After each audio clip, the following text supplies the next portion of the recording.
is the Business Playbook. Welcome to the Business Playbook with David Wither, the founder of Montpeliers and Flow.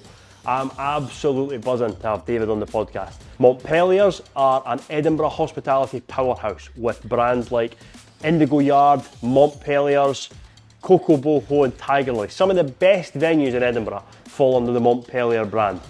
If you're not from Edinburgh and you're coming to Edinburgh, you need to check out one of their venues. Whilst building Montpeliers, David and his wife Ruth also built an industry standard training platform for the hospitality industry called Flow. David tells us a story of pulling his first pint in Edinburgh to going on to be one of the biggest and most successful hospitality operators in the city, as well as building Flow alongside building that business. The sale of Montpeliers falling through at the 11th hour and bouncing back to sell Flow with 14 offers in excess of £50 million each. I really hope that you're going to enjoy this episode. If you do, please drop us a comment below, let us know. Drop me a message, let me know, send it to someone who's going to get a bit of value from it, and subscribe to the channel, and I'll hope to see you at the next Business Playbook.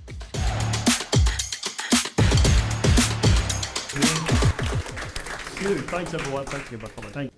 We'd like to start the Business Playbook by asking the guests the same question. We're on episode 10 now. Jamie and I are big believers that everyone is winging it and no one's actually got their shit together. However, you, David, are the founder and exec chairman of Montpeliers, a £25 billion business with 300 employees. Venues like Montpeliers at Bruntsfield, Indigo Yard, Candy Bar, Rabble, Eastside, Tigerlily, and of course where we are right now, Coco Boho. Doing £15 million a year in sales, entertaining guests such as Justin Timberlake, Christina Aguilera, the Black Eyed Peas, Pink, Prince William, Prince Harry. You also founded tech startup Flow, training platform for the hospitality industry, Flow, with 70 staff and a successful exit with 14 offers in excess of £50 million each. Have you got your shit together? Been winging it for 30 years. No, I think it's a, being honest, it's a combination. I think we do like to plan to the nth degree, but I think the reality, Jack, is that you've got to pivot, you've got to wing it, and you've got to just adjust accordingly. It'll never ever plan out as you originally planned, so you've got to adjust. I'm going to start your kind of pre-business life. Okay. I don't know that you and I met yesterday, had a bit of a kind of pre-meeting and chat through that. So you, Edinburgh born, Dundee Street, I believe? Yeah, Dundee Street, Fountain Bridge. And it was a one-bedroom flat with 3 kids. Yeah, three children in a bedroom, my mum and dad in a wee recess just off the living room, but happy times, good times. Let's go 16. Yeah. Minute in civil service. Yeah. Tell us a bit about that journey from there into your kind of first. I think it was just very, very expected back in these days. Being honest about it, Jack, I think it was just very expected for me to go either the bank route or probably the civil service route. I chose the civil service route, so I worked in the civil service for 3 years, I think it was in total, as a clerical officer within the Scottish office. Good times, being honest about it, but it didn't overly excite me at all. And I think the thing that probably forced change for myself was having an appraisal after that 2 or 3 year period or whatever it was, and being told that I was doing absolutely brilliantly. So please expect a promotion within the next 5 years. And I thought 5 years, just wasn't what I was looking for at all under any circumstances. Brilliant. And then, so you then moved into hospitality? Yeah, I think, so that's bouncing back a wee bit. I think a lot of things happened. So whilst I was working in the civil service, I was working part-time, and I took a part-time job in a bar in Rose Street, and just absolutely loved it, being honest about it. I loved the energy, I loved the whole people side of the business. So things probably just really transpired from there. I was really enjoying it and going well. I was then offered a full-time assistant manager's position with Scottish Newcastle, who owned the bar at the time. This your first night in the Rose and Crown? Yeah, so my very first night in the Rose and Crown was also the very first night for my best pal actually, who's guy Billy Loaf, who owns Black Ivy, and who I think is probably coming on your show in a couple of months' time. Probably your fiercest competitor as well as your best pal. I'll tell you this, honestly, Billy and I work really well together, and we collaborate a lot. We absolutely know where that line is, where we just don't talk about things, whether it's sales initiatives or plans or whatever, but where we can help each other, we absolutely do. You ever had any issue with staff? Again, we've just got that absolute agreement between the two of us that we'll never ever poach each other's staff. If there's staff intending to move between the two, then we'll just make that phone call. We wouldn't hold staff back under any circumstances, but we wouldn't do that proactive poach. Before you accepted the area manager's job? It wasn't an area manager's job, it's the Scottish and Newcastle, but it's assistant manager's job. The Jim Church story? Yeah, I was just telling Jack that story yesterday. It was just quite an interesting one, but I was working in this whole service, and my mum and dad at the time were just so against me potentially going to work full time in a pub. So eventually I kept pushing, and so my mum was very, very keen to talk to the area manager at the time. Yeah, area manager at the time, he's a guy called Jim Church. So she met him and things went well, and he just gave her a good feel as regards what potentially could be my prospects going forward. So she accepted that. But I was telling Jack, just quite interestingly, about 15 years later, I got a call from the same guy, Jim Church, because his son, Colin Church, who ran the candy bar for us for quite a number of years. Colin was working with Standard Life offices at the time, and he was very, very keen to leave that full-time position and come and work for us in a pub. So Jim was very, very keen to chat to us as regards Colin's prospects. You had aspirations to open your own pub by the time you were 30 years old, I believe. Yeah. And you missed it. Yeah, it was always a real goal of mine, Jack. I was just very, very aware. I had really, really good times working with Scottish and Newcastle breweries over that sort of 10, 12-year period, and learned huge amounts. But I wanted my own destiny in my own hands, being very, very honest about it. So I'd always given myself the goal that by the age of 30 I wanted to be doing it for myself.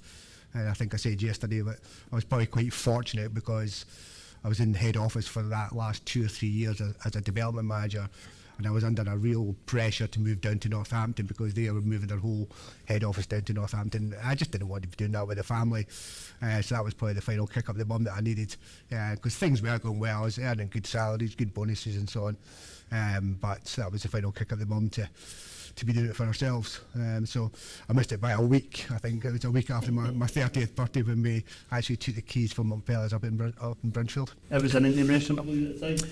Yeah, I think I'd mentioned yesterday that one of the bars I'd managed for about 3 years over my Scottish and Newcastle brewery period was the Golf Tavern down in, just further down the hill in Bruntsfield. And around that time I was also very aware of the King's Bar underneath the Bruntsfield Hotel, which was phenomenally successful, and I used to drink in it myself, and I was just very, very aware that it was very, very successful but not particularly well run. So at that time I was then just by chance offered the manager's job in the Golf Tavern as well, so I decided to take that because I was just very, very confident we could swing that business pretty substantially across the road into the Golf Tavern, which we did. And it was a really important one for my career, I would say, because it really probably just raised my profile within the Scottish and Newcastle management and so on as well. So that was just a really important one for me as well, because it just, again, brought that absolute awareness of the whole Bruntsfield, Morningside area, and just the potential that I felt absolutely lay there. So over a bit of time, we highlighted what is now Montpeliers up in Bruntsfield as a potentially great site, but it was just an incredibly difficult 2-year period just to, overcome all the challenges. I think I'd say to you yesterday, and I don't want this to come across wrongly at all under any circumstances, but it was an Indian restaurant just with a small lounge bar by the side, and truthfully the true case was that it was owned by 3 Indians, and they wouldn't sell to ourselves because we were white. It was just a crazy situation. So the only way I could bypass it was I utilised a friend of mine, a guy called Bally, who had the restaurant in Hanover Street, and I got on really, really well with Bally, and he actually purchased it and then flipped it to us a few months later and so on. So just a crazy roundabout situation, and crazy amounts of excess stamp duty as well, but so that was 1992. That was 92. So I think that was a really, really tough one, being honest with you. It was brilliant. I never ever worried that if we got the business up and running that it would be successful. I did worry that we just wouldn't get it up and running in the first place. It was just so fraught with so many challenges, obviously trying to purchase it in the first place, but we had planning problems, we had licensing challenges, we had everything going on up there, and just trying to get the whole thing funded as well. So I think my original investment was £30,000, and again, I think I said yesterday, was that the business partner that I eventually went with was quite a wealthy guy, and he put, I think, about £250,000. But I always said that I always believed that my £30,000 was worth a lot more to me than his £250,000 was to him. So it was a real incentive to make things work. That was Rob Elliott, Rob. Yeah, and I'm really proud of that, if I'm honest with you, Jack, because we've been partners now for 30 plus years. You don't hear about that many partnerships operating successfully for such a long period of time. But yeah, and I think that the one I really, really respect, I always remember Rob saying to me that, and he said to me, he says, David, he said, I didn't invest in the sector, in the pub industry, I invested in you. And I love that. And he's always been, he's always had that absolute confidence just to support me, back me whenever necessary. And honestly, we've never had a bad word between the two of us in 30 odd years. And decision-making processes. Yeah, honestly, just anything I wanted, as long as I've got a good supporting business case for it, then he's been absolutely willing to back me, which has been absolutely brilliant. So it's worked really well.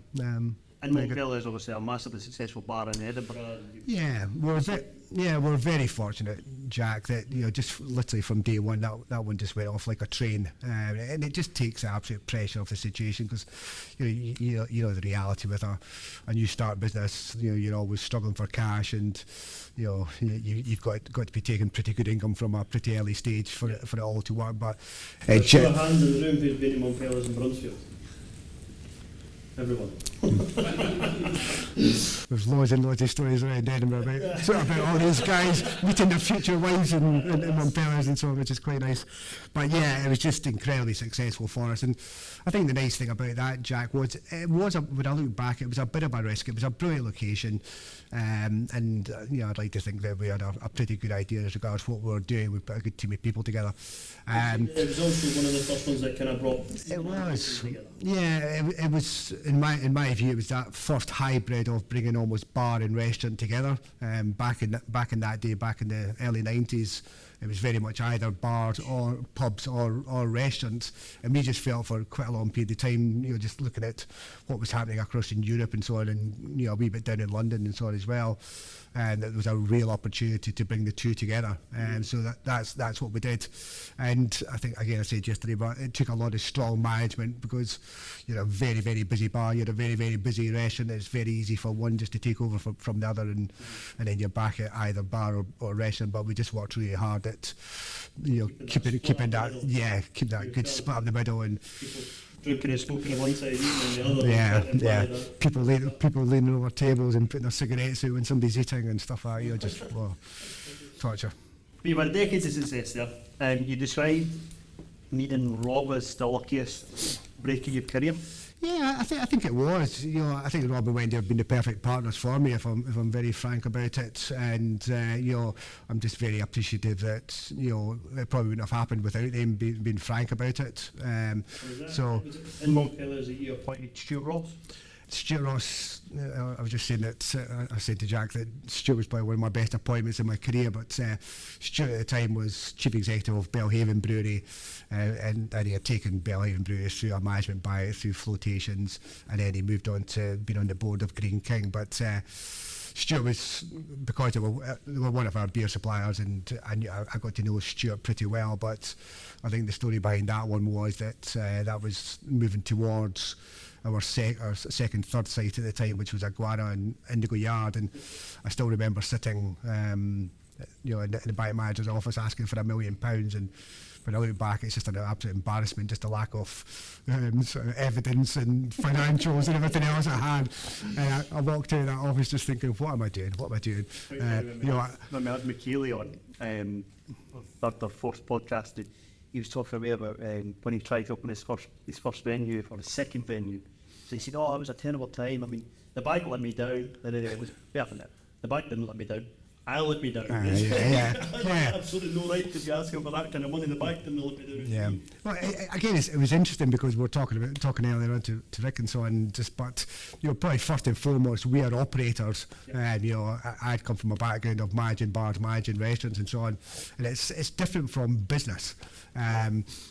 So I think it was a bit of a wake-up call when I walked out of that office with Mr. Bank Manager just shaking his head at me, thinking I've got to get this sorted, and I need support behind me, because we were starting to, as I say, we're talking about spending £1 million plus on Indigo Yard at the time and so on. So that was 1996. So it was time to professionalise things and get my act together and stop just being an operator, I think. Just. 1992 Montpeliers, 1996 opened Iguana, which you then sold on Shouldn't Bar. 1996 Indigo Yard, 2000 Rabble, 2005 Candy Bar, 2006 Tigerlily, and 2007 Lulu, now Coco Boho.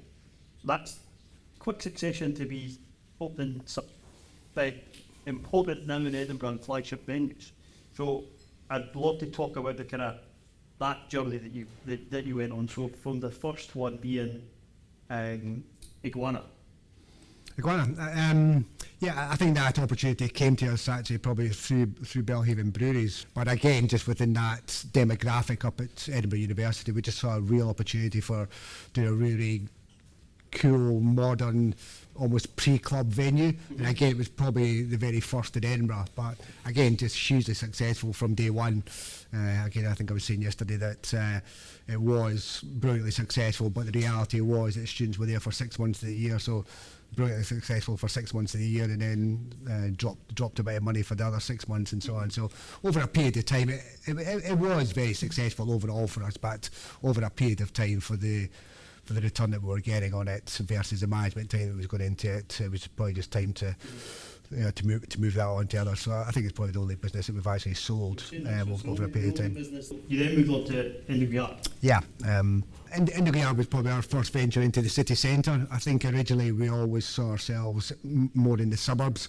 But again, the opportunity came for Indigo Yard, and we just really liked Indigo Yard because although it was city centre, it was tucked around the back, and there was something just really nice about that we really liked. But it was a complicated transaction. It was owned by a landlord, leased, subleased, so I had three different parties to somehow come together, and we had to buy the freehold of that one. It was just never going to work under a leasehold basis as well. But just very, very determined, committed, dogmatic, and just kept going until I managed to get the three parties together. And that's where your head office is now as well? Yeah, it's just right next door. That was a separate property that we purchased. Again, there's a wee story behind that one as well. But again, after months and months of being able to just eventually achieving the licensing, and we'd put a lot of time and fees out on this one as well, right at the very, very tail end. After telling us that everything was looking favourable, planning came back to say that they were going to refuse our permissions on the grounds of the proximity to a residential accommodation just above Pizza Express. So I think it gave us probably about 72 hours. Fortunately, the business was up for sale, but we absolutely knew that if we approached them, the price would absolutely rocket. So I used a friend of mine to buy it within the first 24, 30 hours and bundle it back. So that got us over that problem as well. But funny how you refer to your bars in Bruntsfield and like Edinburgh University as suburban bars. I'm from Gilmerton, and for me the suburbs is Pennycoop and Dalkeith. That's city centre for us. So you then went on to open Rick's, which is now Rabble. Yeah, so That's right, 2000. Again, it wasn't the most straightforward transaction. It was 2 different properties that we had to bring into one and get our planning permissions and so on. But again, that gave us the opportunity to find that space to open a small boutique hotel. And again, probably we'd seen it in London and we absolutely loved everything that we saw down in London, and we were just very, very keen to bring that to Edinburgh. And it was small. It was only 10 bedrooms at the time. But again, just an incredible success for us, being very, very frank about it. That again, I would say that was probably the first real quality bar in Edinburgh, just with real quality mixologists and bartenders, and just picked up a load of awards and acclaim from that, and it just worked really, really well. So again, we had that eating, drinking, and the accommodation above as well. And I think that it's an important one, because things are challenging, Jack. So the more income streams you can bring into a situation, it just lessens that risk as well. So the fact that the hotel can kind of float the bar and the bar can float the hotel. Yeah, and even just that separate income stream just from the accommodation, even if they're not overly using you for drinking, food and so on as well. It's just a really strong income and strong margin on the accommodation side as well. Yeah. You then opened up a lounge, hosted the MTV Awards 2003 in Yeah. And that's where your star-studded guest list comes from. My story about Opal, I was in Opal Lounge when Michael Jackson died. Was that it? And they played Michael Jackson songs for the rest of the night. So I remember that. It was a Thursday night. That back check me. Were you there? You were there? So we were there, Thursday night at Opal Lounge, Michael Jackson. Oh, here we go. Michael Jackson marathon. So I opened Opal Lounge in 2002. Yeah, so that was a bit of a different one for us. That was very much moving into the whole club scene, just the real quality club scene. And again, we were just always very, very keen to attach twists onto these situations and do things a bit differently. And I don't know if you remember, but we had a membership situation way back in the very early months. So black cards, I think, cost about £1,000 or whatever. But it was brilliant, but it just gave us masses of problems, because it was just so busy. The queues and the numbers that we're achieving in these early months and years and so on was just phenomenal. So you'd get members coming in expecting to be found a table, and there was suddenly 600 people in front of them, and they were well pissed off and so on. So yeah, but to adapt that one fairly quickly as well. But yeah, just were William and Harry members? They weren't members, but I was saying that they were actually very, very regular on a Wednesday evening. We used to have a big sort of promoted night on a Wednesday evening, and very, very frequently they would come down from St Andrews University at the time. So again, it was just absolutely brilliant for profile for us. And you've always got to find that absolute balance between privacy and confidentiality, but marketing the hell out of it at the same time. There's none of that now. Social media's doing that. 2003 opened Candybar. That was the first ongoing business that you had. That was the first actual ongoing business that we had ever purchased, and it was just an opportunity that came available to us. Being honest about it, it was doing very, very well. The two guys that owned it had got themselves into a bit of trouble with our second business they had opened in Glasgow, and quite strangely they were selling almost their golden nuggets. But it worked really, really well for us, because it was a different demographic, so it wasn't competing against Indigo Yard or Tigerlilies or anything else at the time. It was a bit of a younger demographic, predominantly sort of 18 to 25 and so on. So again, it's just been a really nice business for us, being honest about it. Tigerlily. Yeah. You see that between Tigerlily and Coco, it's 50% of the... Yeah, it now makes up 50% sales and probably 50% profit across our business as well. So it's a pretty sizable animal. I think we've got about 150 employed between the floods. A really interesting part of the thing that you said about George Street. And David says, I was always wanting to be on that side of George Street. There was always going to be that side. And I thought you meant the kind of west side of George Street rather than the east. But what you answered me was this side of the road. Yeah. Rather than that side of the road. Yeah. And I was like, why is that? But you said like the Newtown audience coming up from this side. Whereas when you look at the brands on this side of George Street, all the really nice brands are on this side, exception of maybe the Dome on the other side. Yeah. and then on the other side, a couple of Weatherspoons in it. When you actually look at it, I can see what you mean about that demographic of each side. It really is quite a bit different. So you know, You wouldn't have taken this. I generally wouldn't have. In the background to Tigerlily was that we were looking for that absolute space that could house everything under the one roof, the four income streams. So with the bar, restaurant, with the bedrooms, and we had the club as well. And being honest, I probably walked past it 100 times because I always saw the board, the for sale board, or the for lease board, and so on. But I just always presumed it was just that typical sort of Georgian townhouse space. So I didn't pay too much attention to it. And there was just one day when I was wandering around, I saw the 35,000 square foot. So we moved very, very quickly with it. And I was telling you the story, but it was Tom Farmer, the billionaire that owned the property, big house man. And we arranged to meet Tom the following day, I think it was. So myself and Stuart Ross, my non-exec chairman, went to Tom's office to pitch to him, and I put all this work in and all this preparation and so on, and we'd worked out exactly what rent we believed we could afford and offer and so on. And I pitched in there, and I just remember him saying to me, he says, "Listen, Sonny," he said, "this is the price I want, this is the rent I want, and this is the rent I'm going to get. If I've got to have it sitting there for the next 5 years, I'll have it sitting there for the next 5 years." And he was brilliant, and he's such a nice man, but it was because you're not dealing with normal, dare I say it, financial sensibility. Sensibility. You're not being honest with it, because he doesn't need to do the deal. It didn't mean that much to him and so on. And fortunately for us, his FD at the time was absolutely brilliant as well. So she worked away, behind him and behind us as well, just to find a situation that would work for him and work for us and so on as well. So yeah, it was a nice one, but it was you talked about winging it. So when I first spoke to Stuart Ross, my non-exec chairman, my calculations were literally in the back of a fag packet with that one, and I told Stuart I could do that, or I could completely convert this whole thing. It was just a standard life open plan office at the time, over all 5 floors. I told him I could convert it into this 33 bedroom boutique hotel with large bars and restaurants and quality nightclubs down the stairs and so on for 5 million. I think we ended up spending £8.5 million. It was, and we're probably very fortunate. It was around that time that the banks were very, very willing to, give you money fairly easily without too much of a challenge and stuff like that, and so on as well. So it all worked out. The pressure of getting that kind of money for the bank, overspending, and there must be an element of the wheels are coming off.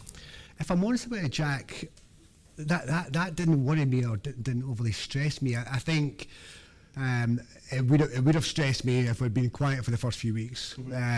But I think you build up that feel that even when you're wandering around yourself, a couple of days before opening and so on, and you just get a feel that this is going to work. This is really going to work, and it did. Again, from day one, it just absolutely went like an absolute train, and just you absolutely know at that stage this is going to be successful. And it's one of the things I asked you was, how do you qualify? What do you look for? And the fact that you've opened all these different venues and they've all been successful and all remained part of your portfolio and it's fairly stable in the majority of them. So what do you look for in a venue? How do you qualify a space? What is it that you go, right, that's a perfect Montpeliers venue? I think the crucial one that we're always looking for is locations and venues and buildings that have that absolute potential to trade 7 days and 7 nights. Because I've seen it so much, Jack, that businesses that are just absolutely packed on a Friday, Saturday night, but it's not enough if they're live with their throat cuts during the week and during the day and stuff like that, and so as well, because the overheads are so sizable that you've got to be taking that good steady money across the week and then the big money at the weekend and so on as well. So that's probably the key criteria that we're always looking for. And you tell me about the cover handle of the numbers. The majority of businesses would run their profit reports monthly, they would run their revenue reports monthly, maybe quarterly, obviously having an eye on it, but you're really on it with the numbers. You get a report of every venue, staffing costs, operating costs, profit. No, where Tammy will be hiding in the back. Tammy's used to these meetings as well, but yeah, I'd like to think it's one that we've just always been really, really strong about, and I've always felt that there's so much money involved that you can lose so much money pretty quickly if you're not on the numbers, very, very currently and up to date. So we've always operated what we call profit projections on a weekly basis. So I'll get a full profit projection and a full breakdown for every single business by the Wednesday morning of the previous week. So if there are overspends on wages or overspends on bar cost of sales, stock problems or whatever, we know exactly. So there's a fair bit of time involved in that, but I think it's served us really well. It gives us that absolute data and that absolute detail to hone in quickly. We've got then 7 nights, 7 venues. If there's a 10% overspend, that's quite scary. It really can, because I think our management accounts are ready by the 20th, 21st of the following month and so on. So they can be anything up to 7 weeks, dare I say, almost out of date and so on. Excuse me. So if there are problems, over that 7-week period, it can seriously mount up if somebody's overspending by say 10% on their wages bills, or there's really bad theft going on in the business or whatever. So yeah, it's served us very, very well. You talked about the quality of the team of people that you've got. Yeah. You think that's probably been the success of Montpeliers, has been and the thing that you were best at was being able to build a great team that complement each other. It sounds a bit of a cliche, Jack, but genuinely, I don't think I'm brilliant at anything. The one thing I think I'm really, really good at is putting a real good quality team of people around me. And I think we've achieved that over a long period of time. It gets tougher the bigger you get. It does get a bit more challenging and so on, but I think we do have a real quality team of people that that are just all going in the same direction and are very, very passionate, committed, not worrying about hours, and just want to absolutely succeed and perform. And I think that's probably been a big part of our success over a lot of years. Then we're going to jump into another business that you started up. So this is a business that you and your wife started. So your wife's a trainer? Qualified staff trainer, yeah. And obviously, one of the things you told me that was really interesting about Montpeliers, and we just had a bit of a discussion about training and how everyone that starts in the business has 28 hours in a dedicated training centre, before they go onto the floor. The difference that then makes to the business. Yeah, I think a real point of difference that we've had as a business within the bars and restaurants has been the sort of quality of service and the quality of customer care. But to achieve that and ensure that we do achieve that consistently, we actually opened up our own dedicated training centre way back in probably the mid-90s, just as we're embarking on getting a bit bigger with Indigo Yard and Iguana and stuff like that and so on. So our training structure at the time was that any new starts coming into our business to work on the bars or on the floors went via our dedicated training centre for 28 induction hours, which seems quite hefty and so on, but our viewpoint was that we were charging pretty much full dollar for our drink or our food or whatever, and we felt that the customer wasn't particularly interested whether that member of staff had been there for a day, a week or a year. They wanted that level of service. So to achieve that, we had to get these new starts up to a very, very good standard quickly via that training school. I joined a graduate training programme where we had like a 7-week intensive training course, and within that business, people would start after me that hadn't gone on this intensive course, and they'd get handed a phone and a set of car keys and a £30,000 target, and off you go. And without having that grounding, then what I said to you is, as a sales director, when someone then left, the automatic thing was, right, we need somebody that can hit the ground running and hit a target this month. Yeah. You don't often think about, well, actually, when they come in, we did any good in the business, show them the way that we do things, and that grounding, you get more out of people in the long run. No, absolutely, 1,000,000%. And I think our sector especially is really bad for that, Jack, just throwing staff in behind the bar, throwing them on the floor. You can literally look over the road and go, we'll take somebody from over there, somebody from over there, somebody over there. The fact that you then train them all failure. And it's really unfair on these new members of staff if they are just getting absolutely dumped in as well, because you feel absolutely stupid, you absolutely hate your shift and so on. Chances are you'll leave pretty quickly, and you'll probably be soured for the whole sector for a long period of time, and it's just a crazy situation. So that's the Flow, because Flow was a training platform for the hospitality sector. So I think jumping back to probably about 2009, I think it was 2010. I think just given that training structure we had as a business, when we set budgets on an annual basis, we're always looking to, we're going to absolute detail on every single cost and just see how we can review our costs and be more efficient. And I was just thinking about the whole training structure, and it was very expensive. When you've got 350 members of staff times 28 induction hours, and we were probably changing our team of people on an annual basis, because we used to employ, or we still do employ, a lot of Aussies and Kiwis and students and travellers and everything else and so on. So literally our people were churning on an annual basis, so it was a big cost, that 28 induction hours. And I just started really thinking to myself how we could go about that, achieve the same quality, the same quantity, but do it in a more financially viable way. And it started dawning on me that there was quite a lot of that very expensive face-to-face training that was happening in that dedicated training centre that could actually be put online and trained in an individual's own time. That was really where Flow was born out of. It was putting hospitality training online.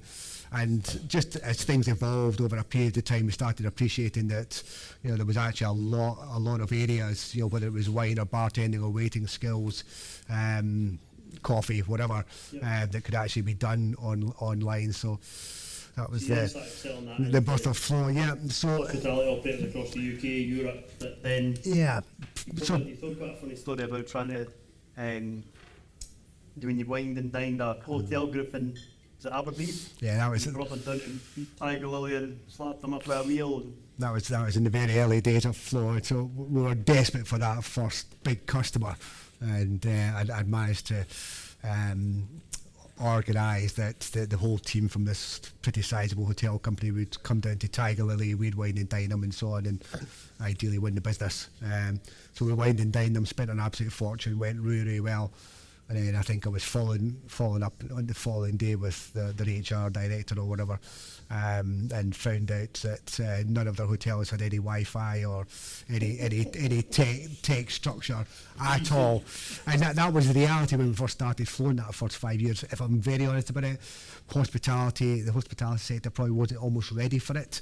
We were within Montpeliers, we were probably a lot more advanced than the average or the norm, so we didn't appreciate that a large part of the sector was still way behind. But So the first 5 years in the Flow were slow. Yeah, it was quite slow. But then at the point of exit, there was up to 500,000 trainees on the platform at any one time. Yeah, so I think that's really important for everyone here, is that kind of continuing and is not throwing it. How many times throughout that 5 years where it was quiet, do you think you consider throwing the towel in? And genuinely never ever thought about throwing the towel in. Never. I just absolutely. Even though you had this other business that's taking so much of your time, generating revenue. I absolutely believed in it, Jack, and I just genuinely, without sounding like a twat, but I was just always supremely confident that it was an incredible business potentially, and I always knew it would work.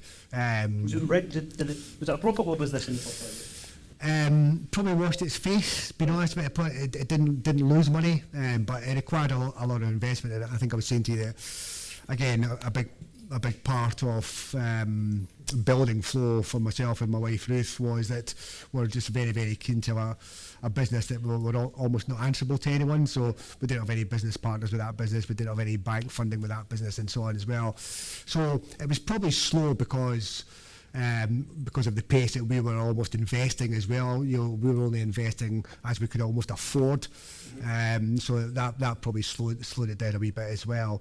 But yeah, from the start and making sure that you're then under it. Yeah, going to slow that down. Yeah, definitely. You said that Flow was built for exit. It was always your plan to exit that business, whereas Montpeliers is built for profit, as we. Yeah, I think it's probably been one of my mistakes and one of my weaknesses, if I'm honest, looking back, that I never ever considered exit for Montpeliers. It was very much built for profitability, but looking back now, I've probably, or we've all put together a bit of a complicated situation. We've got a mixture of freeholds, leases, bars, restaurants, nightclubs, bedrooms. There's not too much of a buyer's marketplace out there that want all these things together and so on. So it wasn't absolutely ideal, but profitability wise, it's been very successful for us. So when we built Flow, I did want to build that business very much with exit in mind further down the line. What year was it you exited court? Is that 2019? 2019, yeah. We go back to 2016, where you had the potential to exit Montpeliers, or the Montpeliers group was up for sale. You had parties interested. Yeah. You described it to me as the worst 6 months of your career. Yeah, it was tough, and the background to that I think I'd mentioned was it was very much a personal situation, Jack. I just didn't want to be absolutely hands-on, walking around nightclubs at 3-4 o'clock in the morning on a Friday, Saturday night, and so on any longer. Throwing you out, and getting phone calls because somebody had been ejected and all the usual stuff. But you don't have that people phone. You have just been thrown into your pub. Honestly, quite a funny story. Just one of my times where I started chatting to a doorman, I was just wigging in on something else that was going on. Some female, I think it was, that was getting refused entry in Opal at the time, as was, and she says, "I'm David Wither's brother." Yeah, and I'm fucking thinking, you know my sister under any circumstances. And you used to get that stuff all the time. It was just crazy. And that was actually one of the really nice things about Flow, if I'm honest, because Flow was so under the radar versus the quite high profile bars and restaurants, which I've never been overly comfortable with. I've always just wanted to go about our business quietly and so on. It wasn't you, it wasn't Billy Lope, another well-known Edinburgh bar operator. We were standing outside a pub and we got knocked back at the door, and my mate picked up the phone and said, "I'm going to phone you now." He says, "And I'll look have your books," and sit on the ball and say, "I go and phone him."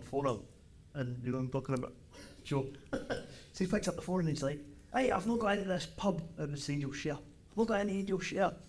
And he says, "Right, I'll put it on." And he honestly handed the doorman the phone, and the doorman just like that.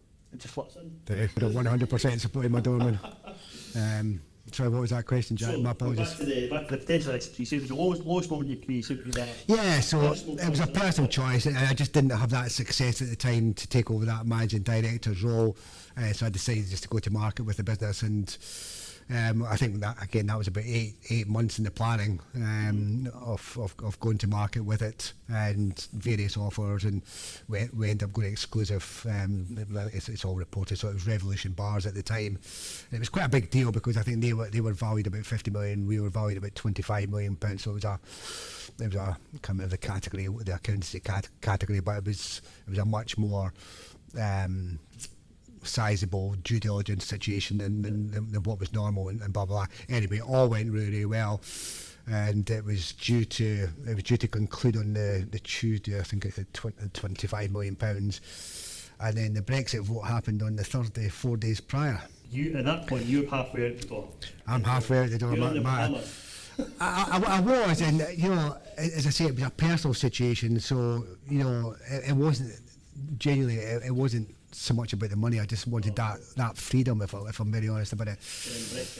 But Brexit vote happened, and I don't think anyone had considered that it would go the way it did go. And because we were dealing with a public listed company at the time, shareholders got a bit scared as regards what could be, so they suspended on the Friday morning and then aborted on the Monday morning.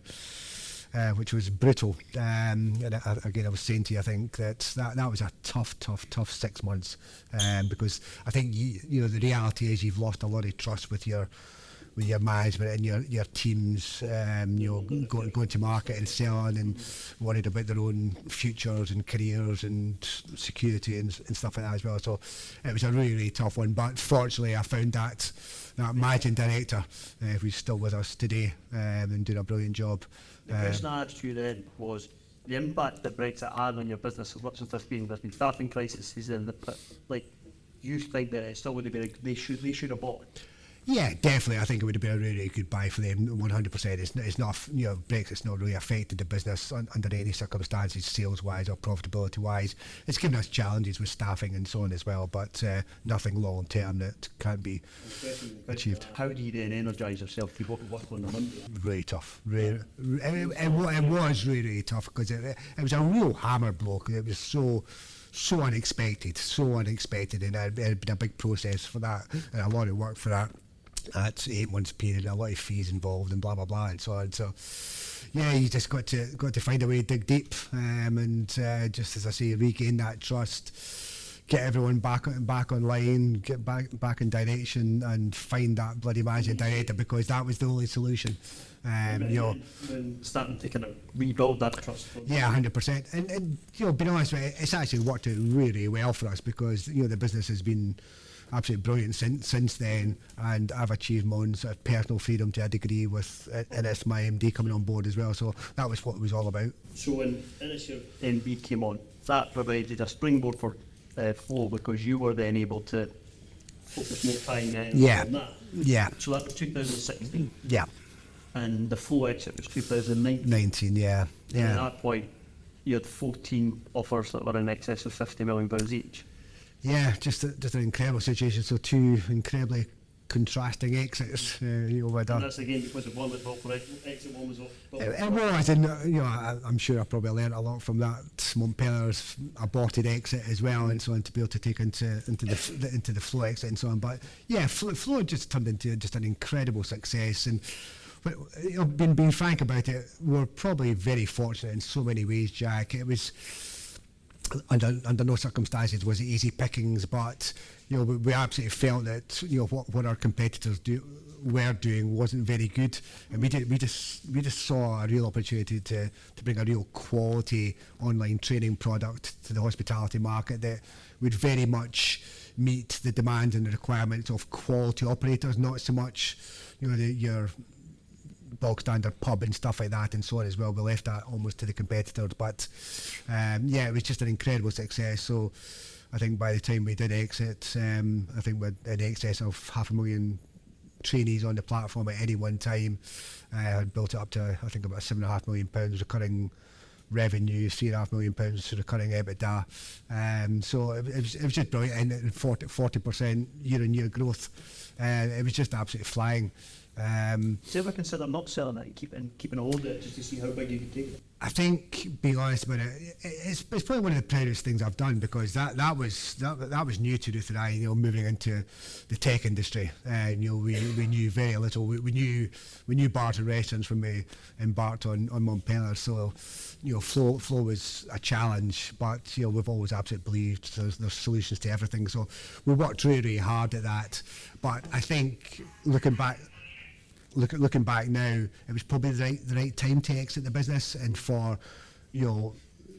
another business or company to come in and take it to the next level, because I think we had about 750 real quality clients all over the UK, all companies like Ennismore that own Gleneagles and Hoxtons and the Ritz hotels and Savoys, and just real Sushi Sambas, all just real quality bar, restaurant, hotel operators and so on as well. But we're starting to pick up quite a lot of demand from America and a bit from Europe and so on as well. And if I'm honest, I didn't want to be doing that. I didn't want to be flying across to the States and so on. And so we did feel timing wise it was probably right to leave that to others to move it to the next stage. 6 of your team became millionaires in that deal. Yeah, again, just what I was very, very proud of was that we had constructed what was called, I'm sure a lot of the people in the room tonight will be aware of, the EMI incentive scheme for staff or for management and so on. So we'd put that together, I think 4 or 5 years prior to exit. So the EMI scheme allows for individuals that are members of that EMI scheme to be a director post almost post-exit or a shareholder post-exit and so on. So, you know, they were they only kick in on literally on exit. So we had a totally 14% out to the senior management team. So, you know, I think there was about six of the senior team became millionaires overnight with that scheme, and you know, probably, you know, they've all stayed through. So they were able to take 50% out and reinvest 50% into the bigger company going forward and so on. So I think they're due to exit again probably in 2024. So again, it'll be a big payday for these guys again, which is absolutely amazing. But they deserve it. They really deserve it. Just that team of people that we put together in flow of that sort of latter 5-year period was just phenomenal. It was just, everyone was just on the same page, so passionate, so committed, just loved everything we were doing, and we're just absolutely tuned in. And generally, I think, you know, we probably got 50% more than the average performance, just because they were so motivated and so absolutely up for everything and so on. So they absolutely deserved it as well. Which is, if you were to disappear for 6 months tomorrow, would Montpeliers just run, and then if you got it to the point where actually it'll tick over without you in the business? Yeah, that's quite an interesting answer that I think Dave would be quite interested to hear. Yeah, you know, it was a really interesting question, and I do genuinely believe that it would continue to take over. I think, if I'm very frank about it, you know, I'm obviously still involved, you know, from an executive chairman's capacity, and I'm really supporting the teams on an ongoing basis and doing whatever I can to, you know, keep the business as strong as it can possibly be. But I believe it would maybe lose 5%.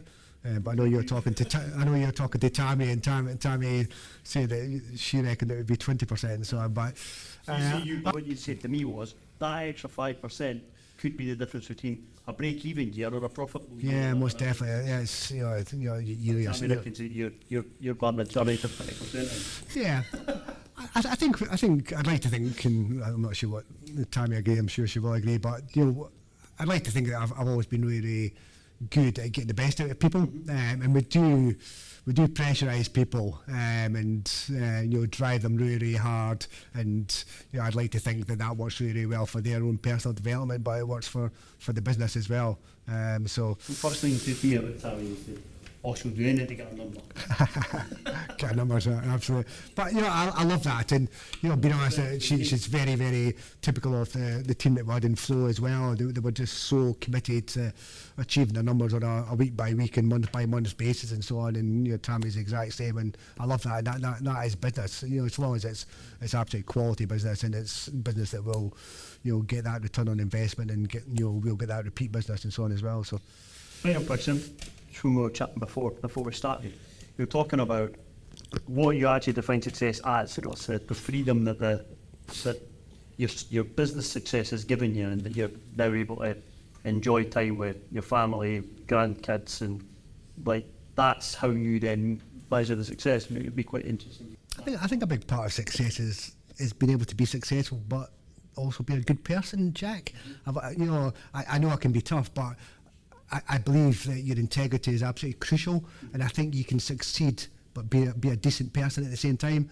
There's a lot of, you know yourself, there's a lot of twats out there that are, you know, think they're successful and stuff like that and so on. But you know, even if they're financially successful, that's not overall successful to me. I think, as I say, combining that business financial success but doing it in a good way, in people terms, I think is really, really important as well.